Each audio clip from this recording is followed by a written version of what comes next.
মারহাবা বিকুম, সালামুন আলাইকুম। ওয়াজিদের বক্তব্য।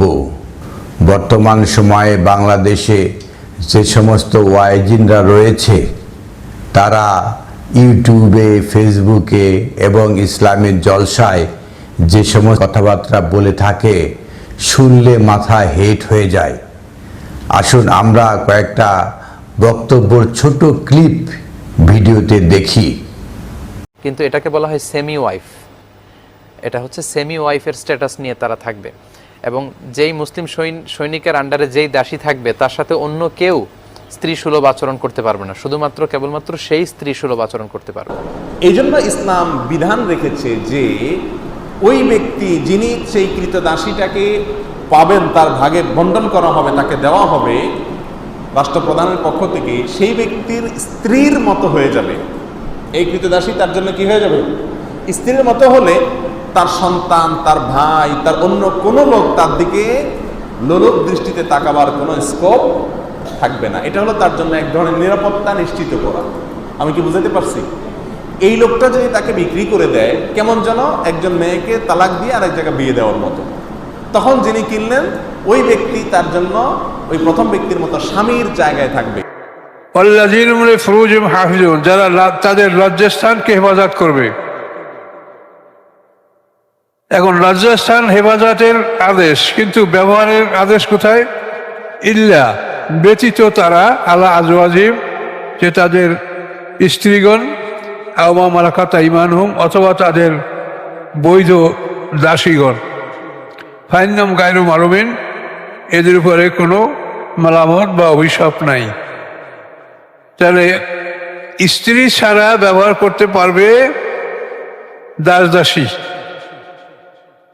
এই ফাইন্নাম গায়রু মালুমিন, এই দাস দাসী, দাসটা না দাসী, এই দাসী শরীয়ত সম্মত দাসী, এটা একটা জরুরি মশলা। শরীয়ত সম্মত দাসী মনিব তাকে ব্যবহার করতে পারবে। ইউটিউবে থাম্বনেইলে দেখা যায় স্ত্রীদের ছাড়াও অন্যান্য নারীদের সাথে সহবাস করা বৈধ, অথবা সহবাস করা জায়েজ, অথবা সহবাস করা হালাল। এই ধরনের আকর্ষণীয় ইউটিউবে দেখা যায় থাম্বনেইল। দেখলে কার না আকর্ষণ লাগে, সঙ্গে সঙ্গে সেই ইউটিউবে, সেই চ্যানেলে সবাই ক্লিক করে। ওয়াইজিনরাও স্ত্রী ছাড়া কার সাথে সহবাস করা যায় এই ধরনের বক্তব্য দিয়ে থাকেন, এবং এর সূত্র হিসাবে বিভিন্ন আল কোরআন থেকে আয়াত পেশ করেন। আমরা সেগুলো আয়াত দেখব। প্রথমেই দেখব আমরা সূরা আল মুমিনুন আয়াত 1 থেকে 6 পর্যন্ত। বিসমিল্লাহ আর রহমান আর রহিম। কদ আফলাহাল মুমিনুন। আফলাহা, ফালাহার এর বহু বচন। তো ফালাহ শব্দের অর্থটা কি? কর্ষণ করা, চাষ করা, সফল হওয়া। কদ আফলাহাল মুমিনুন, মুমিনরা কর্ষণ করেছে, চাষ করেছে। আল্লাযীনা হুম ফি সালাতিহিম খাশিউন, মুমিনরা কি কর্ষণ করেছে? প্রথমেই বলা হচ্ছে আল্লাযীনা হুম ফি সালাতিহিম, তার সালাতের মধ্যে। সালাত তো সংযোগ, মানুষের সাথে সংযোগের মধ্যে কি করেছে? খাশিউন, নত হয়েছে, বিনয়ী হয়েছে। ওয়াল্লাযীনা হুম আনিল লাগওয়ি মুরিদুন, আর যারা অনর্থক কথাবার্তায় মুরিদুন। মুরিদুন শব্দের মূল শব্দ হলো আইন রদা, আরাদা। আরাদা হলো কোনো কিছু প্রকাশিত পাওয়ার পর তাৎক্ষণিকভাবে স্থায়ী না হওয়া। ওয়াল্লাযীনা হুম আনিল লাগওয়ি, যখনই প্রকাশিত হলো অনর্থক কথাবার্তা, মুরিদুন, তৎক্ষণিক স্থায়ী না হওয়া, সেখান থেকে চলে যাওয়া। 4 নম্বর আয়াতে এসে বলা হচ্ছে ওয়াল্লাযীনা হুম লিযাকাতি ফাইলুন, আর যারা লিজাকাতে পরিশুদ্ধতার জন্য ফাইলুন, ফাইল মানে ক্রিয়া, আর ফাইলুন এর অর্থটা কি? যা পূর্বে নমুনা ছাড়া তৈরি করা। এমন একটা ঘটনা হয়েছে যা অপরিশুদ্ধতা করে, পরিশুদ্ধতা নষ্ট করে, যা পূর্বে ছিল না, তাকে বলে ফাইলুন। কোনো একটা কাজ যেটা পূর্বে ছিল না, অপরিশুদ্ধ, সেটাকে পরিশুদ্ধ করে। এই যুগের সাথে সাথে নতুন নতুন অপরাধ সৃষ্টি হচ্ছে, নতুন নতুন কি বলে সমাজের কালিমা সৃষ্টি হচ্ছে। এগুলোকে যারা দূর করে, ওয়াল্লাযিনা হুম লিজাকাত, যারা পরিশুদ্ধতা করে, জাকাতের জন্য কি করে? ফাইলুন, নতুন একটা অপরিশুদ্ধ, নতুন একটা কালিমা যুক্ত হচ্ছে, সেটা পরিষ্কার করে। 5 নম্বর আয়াতে এসে বলা হচ্ছে ওয়াল্লাযিনা হুম লিফুরুজিহিম হাফিজুন, আর যারা লিফুরুজিহিম, তাদের লজ্জাস্থানের বিষয়ে, হাফিজুন, সংরক্ষক। লজ্জাস্থানের বিষয়ে তারা সংরক্ষক। সেটা নিজের লজ্জাস্থান হতে পারে অথবা অন্য লজ্জাস্থান হতে পারে, এই বিষয়ে তারা সংরক্ষক। সেটা চোখের হতে পারে, হাতের হতে পারে, অথবা যেভাবেই বলেন সেভাবেই হতে পারে। লজ্জাস্থানের সংরক্ষক হতে হবে।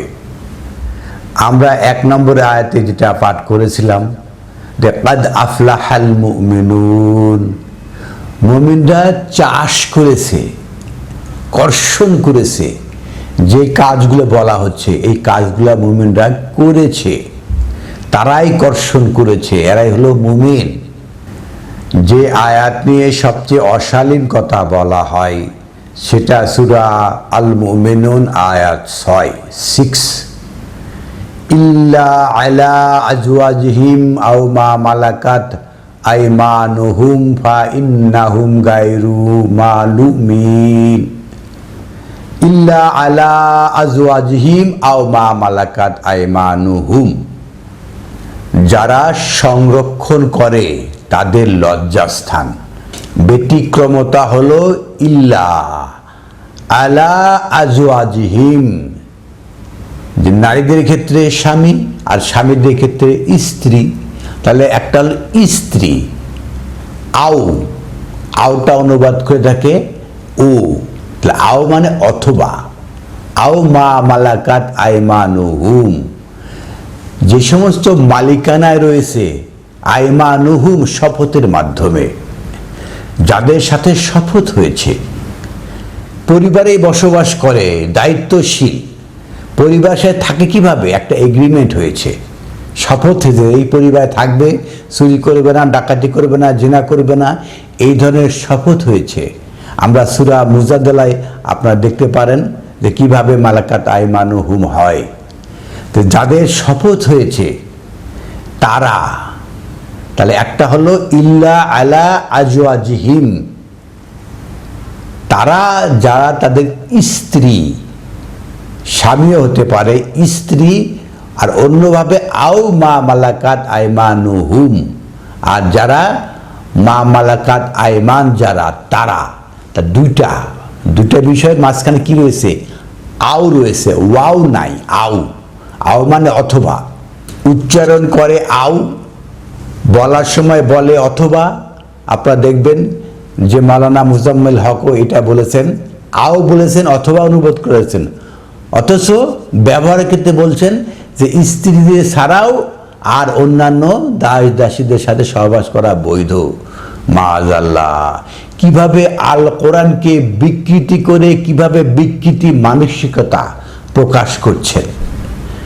এখানে বলা আছে ইল্লা আলা আজওয়াজিহিম, তাদের স্ত্রীদের সাথে, আও অথবা মা মালাকাত আইমানুহুম, যাদের স্ত্রী রয়েছে তারা স্ত্রী, আর যাদের স্ত্রী নাই মানে স্ত্রী ছাড়া বিয়ে করেছে কাকে? মা মালাকাত কি তারা।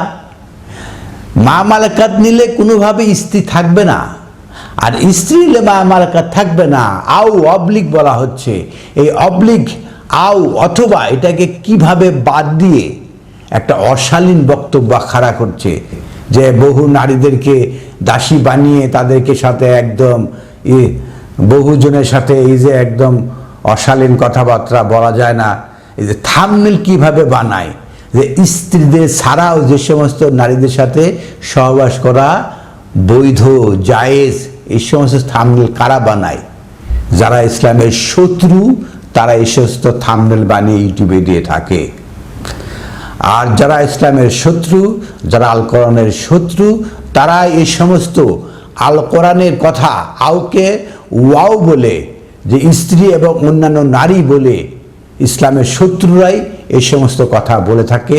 কোনোদিনই স্ত্রীদের ছাড়া অন্য নারীদের সাথে ব্যবহার করার কোনো সুযোগ মহাবিশ্বকর গ্রন্থ আল কোরআনে দেয় নাই। ফাইন্নাহুম গায়রু মালুমিন, তাহলে তারা ধিক্কৃত হবে না। যারা স্ত্রী অথবা মা মালাকাত এদের সাথে ফুরুজ যদি সংরক্ষণ না হয়ে থাকে তাহলে তারা ধিক্কৃত হবে না।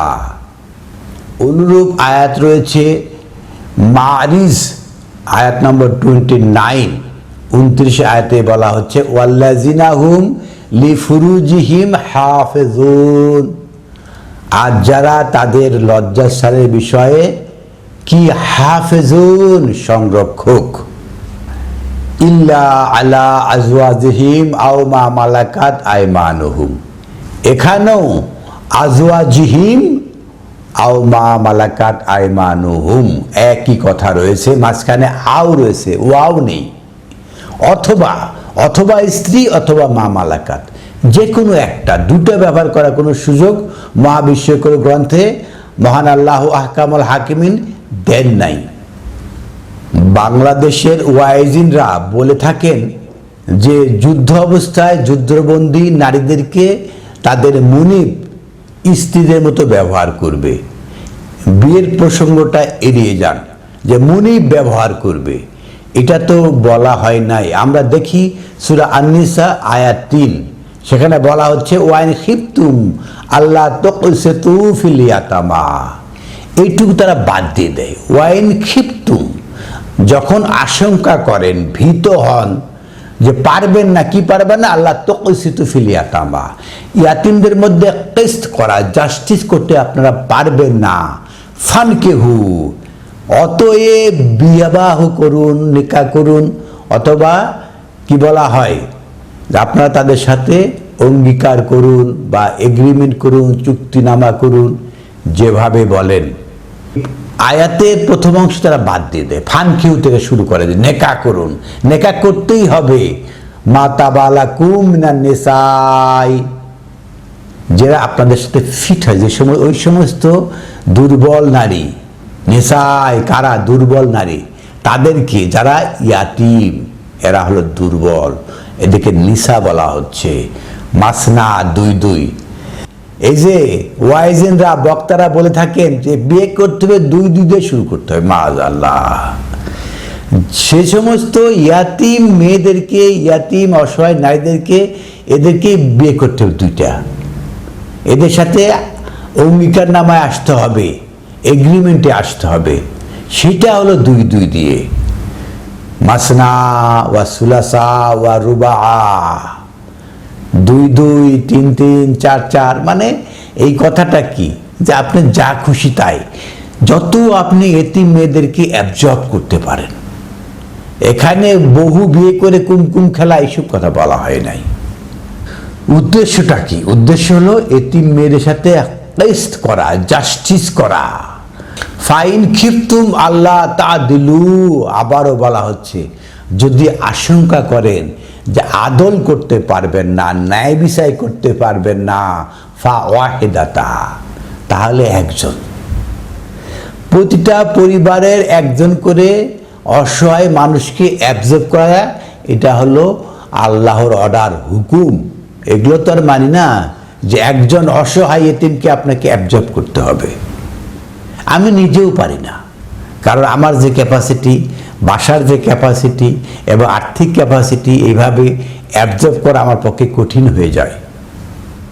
তারপরেই বলা হচ্ছে আও মা মালাকাত আইমানুকুম, অথবা ইয়াতিম অথবা আও মা মালাকাত আইমানুকুম, আপনারা একটা মা মালাকাত আইমানকে এদের সাথে একটা এগ্রিমেন্ট করেন, এদের সাথে চুক্তিবদ্ধ হন, অসহায় পুরুষ নারী যারা রয়েছে তাদের সাথে চুক্তিবদ্ধ হন। এখানে আও বলা হয়েছে অথবা, যে সমস্ত অসহায় যাদেরকে অ্যাবজর্ব করা হয়েছে তাদেরকে যা এগ্রিমেন্ট করেন, তাদেরকে যে নেকা করেন, সেটা হলো একটা মানে স্ত্রীর পাশাপাশি একটা নেবেন এরকম না, আও অথবা, মানে আপনি যদি নেন একজন মা মালাকাত তাহলে সেটাই, অথবা একজন এতিম নারীকে বিয়ে করতে পারবেন, সেটা অনেকগুলো করতে পারবেন। তো এগুলো হলো উদ্দেশ্য হলো কি, অসহায় ইয়াতিম এদেরকে পুনর্বাসন করা, এখানে বিবাহ কোনো উদ্দেশ্য না। জালেকা আদনা আল্লাহ তাউলু, এটাই হলো নিকটতম, যেখানে অত্যাচার আদলের বাইরে হবে না।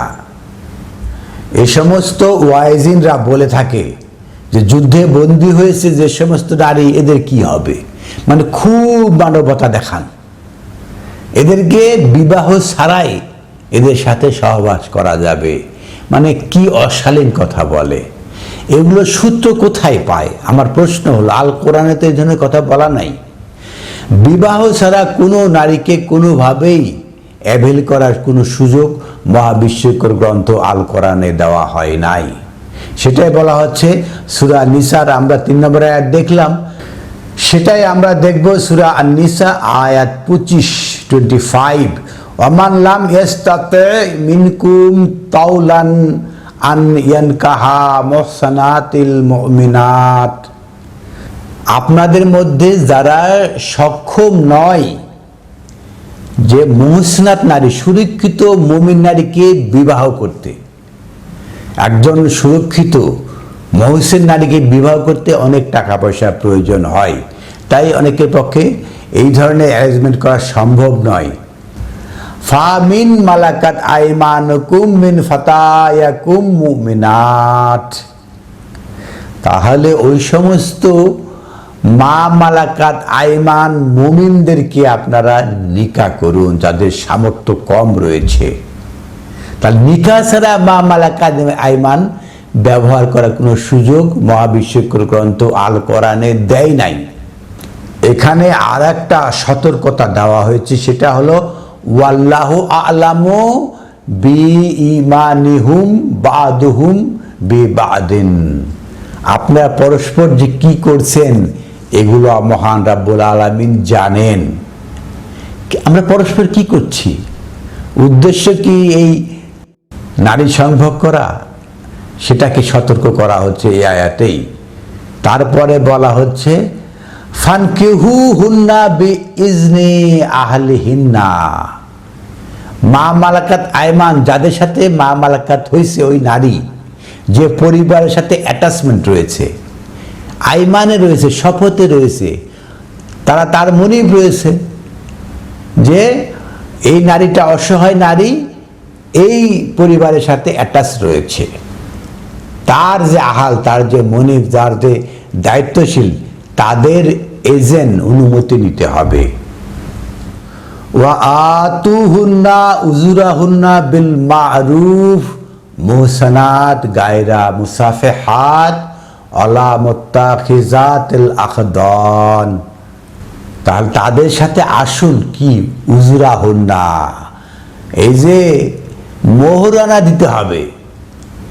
মা মালাকাত আইমানকে বিয়ে করতে হলে মোহরানা দিতে হবে, বিবাহ হবে, মোহরানা হবে, সবই হবে। ওনারা একদম যুদ্ধে পেয়েছে, বাজার থেকে কিনে এনেছে, ব্যবহার শুরু করে দিল, বিবাহর কথা কখনো উল্লেখ করেন না। তাহলে ওয়াতুহুন্না উজরাহুন্না বিল মারুফ, এবং ন্যায্য তো তাদেরকে মোহরানা দিতে হবে। গায়রা মুসাফিহাত ওয়ালা মুত্তাখিজানে আখদান, এটা ওই গোপন অভিসারের জন্য নয়, গোপনে গোপনে হবে না। যে আমাদের হুজুররা গোপনে গোপনে 501 নম্বরে গোপনে গোপনে নাকি করে, তো গোপনে কোনো বিবাহ হতে পারে না। বিবাহ সাক্ষী দুইজন, মিথ্যে কথা। বিবাহর সাক্ষী বহু লোক, প্রকাশ্যে হতে হবে। এটা গায়রা মুসাফেহাত, গোপনে হবে না। ওয়ালা মুত্তাখিজানে আখদান, না এটা ব্যভিচার। উদ্দেশ্য, বিবাহের উদ্দেশ্য নারী সম্ভোগ, এটা হতে পারে না।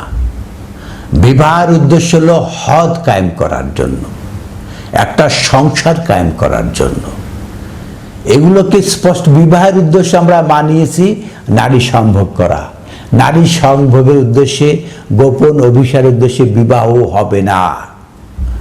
এই যে আপনি আপনার ছেলে মেয়ে পরিবার পরিজন নিয়ে স্ত্রী পুত্র একটা থাকবেন, আর গোপনে গোপনে অন্য এক জায়গায় একটা নারীর সাথে আপনি সম্পর্ক বিল্ড আপ করবেন, বা গোপনে দুইজন সাক্ষী রাখবেন যারা খুঁজে পাওয়া যাবে না, এটা হতে পারে না। আপনাকে প্রকাশ্যে মহারণার মাধ্যমে বহু লোকের সাথে আঞ্জাম করে বিবাহ করতে হবে। এইভাবেই মা মালাকাত আয়মানকে ব্যবহারের সুযোগ, তখন আপনার স্ত্রী থাকবে না, স্ত্রীর সাথে মা মালাকাত, এটা হতে পারে না। মহাবিশ্বকর গ্রন্থ আল কোরআনে নারী সংভোগের কোনো সুযোগ দেওয়া হয় নাই, বরং মা মালাকাত হোক অথবা মুহসানাত নারী হোক, সবাইকে নিয়ে স্ত্রীদের মতো সংসার করার জন্য বলা হয়েছে। গোপন অভিসারে কোনো সুযোগ অথবা যৌন সম্ভোগের কোনো সুযোগ দেওয়া হয় নাই। সুপ্রিয় দর্শক শ্রোতা, মহাবিশ্বকর গ্রন্থ আল কোরআন থেকে বলার চেষ্টা করলাম, কোনো অশালীন বলার চেষ্টা করে নাই, কারণ অশালীন বক্তব্য বাজারে ছড়ানো রয়েছে। সেখান থেকে এই অশালীন বক্তব্যকে ট্যাকল দেওয়ার জন্য কিছু অশালীন কথা বলে ফেলেছি। রাব্বানা ফাগফির লানা, মহান রাব্বুল আলামিনের কাছে মাপ চাই। এবং যারা আমার এই চ্যানেলের সাবস্ক্রাইবার, তারা আমার এই চ্যানেলের ভিডিওটাকে লাইক দিবেন, ভিডিওটা শেয়ার করবেন। আর যারা সাবস্ক্রাইবার নয়, তারা সাবস্ক্রাইবার হয়ে যান। এটা অনুরোধ রইল, যাতে আপনারা সাবস্ক্রাইবার হয়ে যাবেন। ভবিষ্যতে এই ধরনের ভিডিও পেতে হলে বেল বাটনে ক্লিক করুন। ভবিষ্যতে কোনো উত্তর পেতে চাইলে, আপনার কোনো বক্তব্য থাকলে অবশ্যই কমেন্ট বক্সে লিখুন, তাহলে আমরা উত্তর দেওয়ার চেষ্টা করব যদি আমাদের পক্ষে সম্ভব হয়। আলহামদুলিল্লাহি রাব্বিল আলামিন।